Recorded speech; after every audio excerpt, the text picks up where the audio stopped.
Rajana tumibul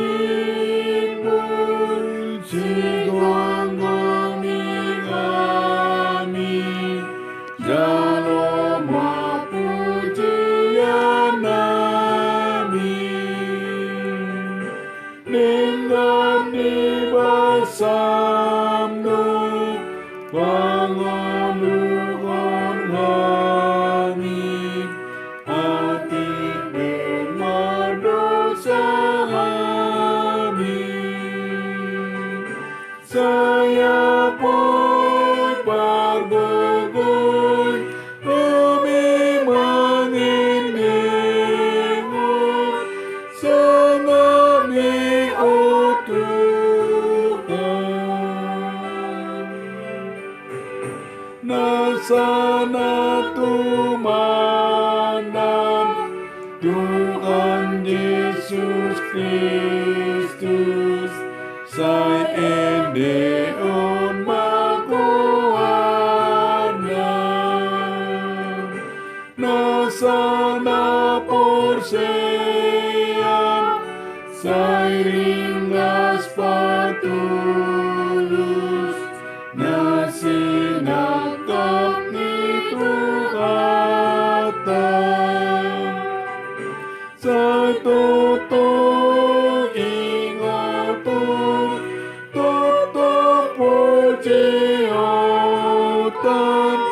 sogo debatatan.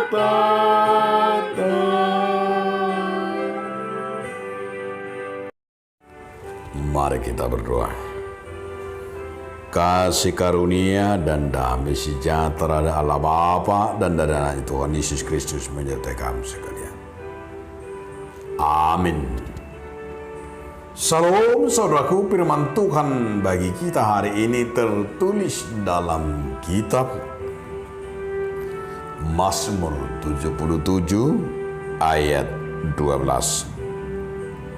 Aku hendak mengingat perbuatan-perbuatan Tuhan. Ya, aku hendak mengingat keajaiban-keajaiban-Mu dari zaman purbakala. Sai pujiokku doaka pabahenan di Jakoba.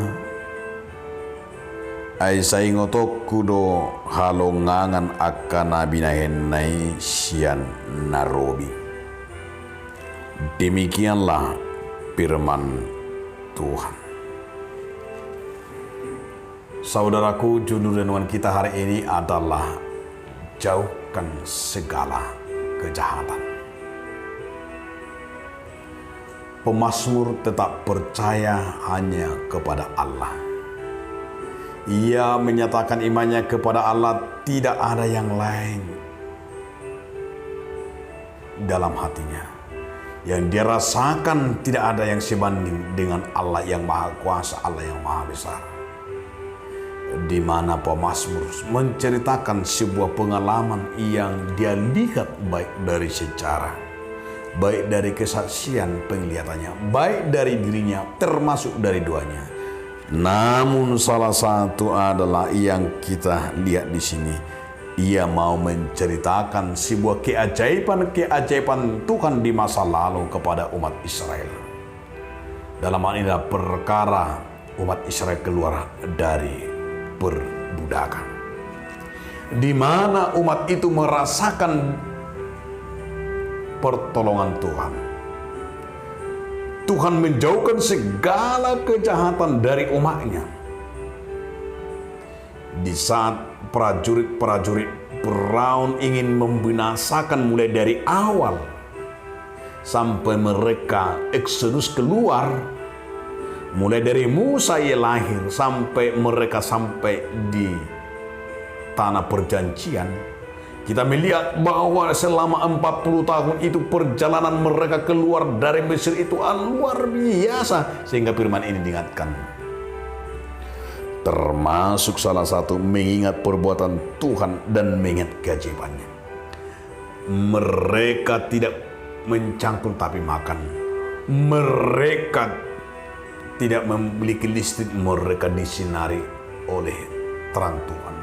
Mereka diberikan air minum, mereka terus menerus adalah selama 40 tahun itu kebesaran dan kemahakuasaan dan keagungan Tuhan membuat mereka memiliki sebuah sejarah yang luar biasa, Allah yang dahsyat. Saudara-saudaraku, itu yang perlu kita imani.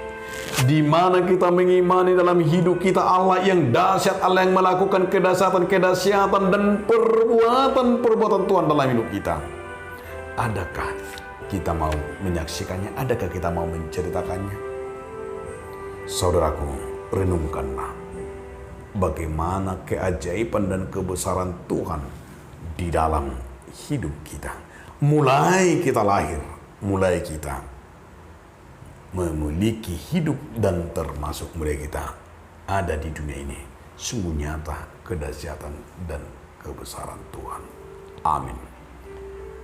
Terima kasih Tuhan atas anugerah-Mu, Engkau Allah yang ajaib. Amin.